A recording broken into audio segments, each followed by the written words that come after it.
There was a Jeffrey Celis that used to be a spokesman for Mayor Jed Mabilog.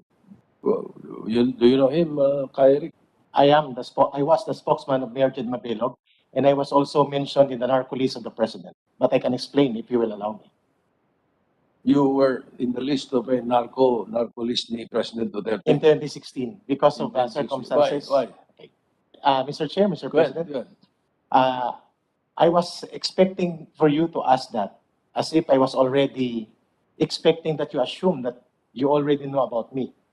Since hindi pa pala ninyo yan nalalaman, ako na ngayon ang harap sa buong bayan and the Senate.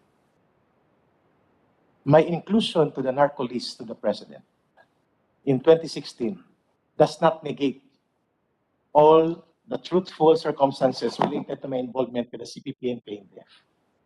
That's number one. Number two, my inclusion to the narco list was part of a government project. And that circumstances emanated from my being part of an intel operative. Matagal pa ako naging intel operative ng NPA. Pwede ba dito yun lahat i-discuss? Baka marami kasing tatamaan dito pag yun ang angulo natin. I was included in that list because it was part of a government project para lumansag at lansagin ang sindikato ng droga sa Iloilo City. It should not come out instead. But why did I decided to take the risk to face the Senate and the entire world? Kasi po sinunog ako ng mga kasama ko that the source of NTF-ELCAC and the source of General Parlade is a narco list personality mentioned by the President. Kaya nga ako ay Eric Almendras sa matagal na panahon. I use that cover kasi po I am working in many instances in covert operations. At kasama po yan, hindi ko alam kung dito yan, but the inclusion to the list, the Director General... I cannot yet reconcile. Inclusion sa narco list, anong kinalaman doon sa movement? Wala na ako sa movement nang nandun ako. Okay. Wala ka na nga, pero bakit ka kailangan isama sa narco list?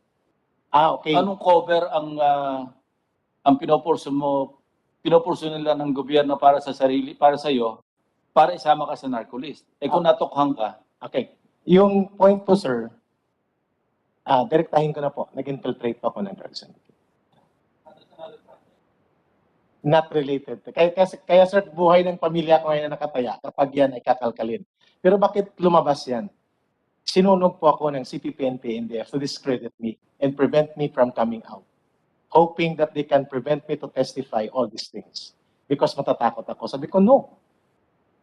And I think... And your handler was, what unit? Never mind the name. Nika. Ideya. Nika po, sir.